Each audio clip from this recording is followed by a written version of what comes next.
Let's see. I have David next from Canada. David, are you able to hear me? Hey Miles, how are you doing? Hi, I'm doing well, thank you. All right, perfect. I'm glad I can hear you. How can I help you today? So my question is about um the gym and how to deal with lust at the gym and what exactly is lust and what's the difference between say lust and attraction and being attracted to someone. Nice. Okay, this is a really good question. I love that you're asking this. How do you deal with lust at the gym? I feel like I can answer that one first, and then I'll jump into the difference between lust and attraction. So, lust at the gym, man, that is so real, brother. I remember going to the gym sometimes, and sometimes, and not just the girls, sometimes the guys are just like have these really skinny, the gym is just a place where people love to show off their stuff. And so specifically with the Yeah. girls, they just wear things just a little too tight, and you kind of work out in the same area, Mm-hmm. and so it's just kind of hard when your eyes come back up and you're like, man, I wasn't even planning on looking over there, and now they're Exactly. there and stuff. Um, so how do I deal with it? Oof. Well, you see, I have a well, right now I have a home gym, and I have that in California, and then I have a gym in Japan where everyone's nice and clothed. So let me try to imagine now. Back when I went to a public gym, I would say, man, it's difficult. Um, Mm-hmm.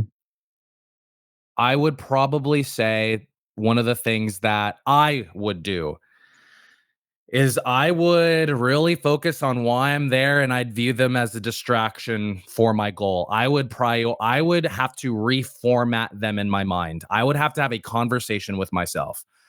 Why am I here?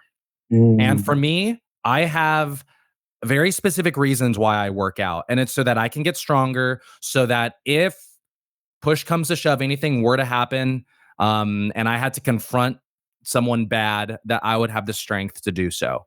So for me, I have goals. I'm not just working out so I can look good. I'm working out so that I can be a protector.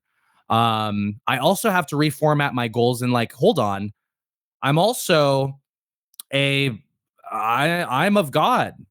I'm his kid. And so now I would probably reformat my mind into me thinking like, okay, I'm not just going to build my, yeah, bodily exercise profits a little, but godliness is profitable for all things. So you Mm-hmm. struggling with this lust is another opportunity to build a different muscle. And that muscle is one of the spirit, my friend. True. So True. I would start viewing that as an opportunity. It's like, hey, there's this really hot girl.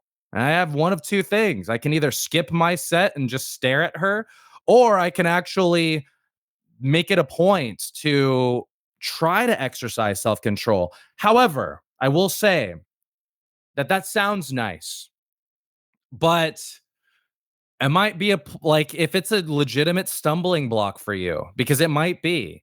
Um, honestly, it might be. I would have this conversation with God and really try to position yourself and consider if you should continue working out at that gym. Now, I'm not saying that Mm-hmm. we need to avoid every place that has bad things, because then we just wouldn't be able to function, like, because there's some bad advertisements that sometimes that randomly pop up on our computer. And now it's just like, okay, well, I'm not just going to cut out computers because I need the computer, but it might be Mm-hmm. wise for a time to kind of gain some strength, to kind of reformat your mind so that you can have some breathing room, and then to step into that space so that you can exercise more self control. So, my encouragement to you first for this question, before I start diving into the difference between lust and attraction, is how would I deal with lust? I would focus on my reasons for being there, and to view this person that is garnering my attention or getting me off focus. I would view them as a distraction from my goal. And I would also remember my identity, and God's will. And maybe I'll do that by listening to worship music. and saying, no, I am of God. I am not someone who is going to objectify women. I am supposed to protect women. I'm supposed to encourage women. So all Mhm. that to say, I would try and I would pray right at that moment. As soon as there's a really good looking girl, I would say, God, help me. This is tough.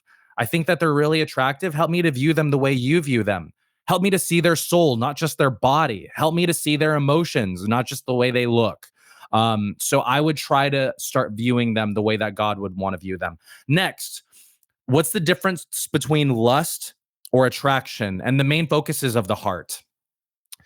And if we start lusting after someone, and you're dwelling on it, for one, I would talk to God at that moment, because I think there's a part of us that know when it's wrong. I think that there are attractive individuals, and even now I'm married, and I have to be very careful because I should only have eyes for my wife. And so when it comes to Mhm. attraction, I will say that when you identify that someone's attractive, you don't really do anything with that with that. You look at them, it's more kind of like head knowledge. It's like, oh yeah, they're attractive, and then you move on. We could do that. But if it's like you want them, now you desire them, now it's not just a look, now it's a gaze. You see, that's what happened. Mm. Hold on, my dad's calling me. It's distracting me. I gotta talk to him after this. But if it turns into, like, look at what David did when he was up on the roof when he saw Bathsheba. He could have just looked and said, "Oh, okay, yeah, shouldn't be looking at that," and he moved on, and he just went on with his day. He didn't do that. He lingered. Why did he linger? Because his heart truly wanted her in a very sinful way. So Mhm. I can't tell you how your heart feels, but what I will say is for you to be sensitive and to be honest with what your heart wants. If you're able to look at someone and be like, "Oh yeah, that girl's pretty." Like, that's life, okay? We're always going to see attractive people, and the goal is after we see someone attractive, we move on. You're like, okay, well, cool. If you're not married, then maybe you talk to her. You're like, hey, how you doing, or whatever. But if you are married, then it's just like, Mhm. no, that better stop there, and you better just stay clear. So all that to say, I would say that lust makes you stop, gaze, and it makes you want to sit, and it kind of like draws you in. It's enticing, and the heart is to consume. And it's not just physically move. Sometimes you just want to, like, just dwell on it in your mind and in your heart. I would say attraction kind of allows you to kind of move on, to kind of continue. Where it's like, oh yeah, that person's strong. Oh yeah, that girl's really pretty. Oh yeah, that is a cool piece of equipment. It's just like, it's there. But if it causes you to linger, it causes you to desire, then I would say that that is lust. And then I would say that if you choose to linger, that it now becomes sin. Um, does that make sense, David? Mm. Oh yeah, definitely, definitely. Nice. Okay. Well, I Thank hope you that so much. helps you. And It yeah, did, keep it hitting it did. hard at the gym. I hope you continue to work out. Yeah. Oh, Okay. absolutely. Thank you, Miles. You're welcome, David.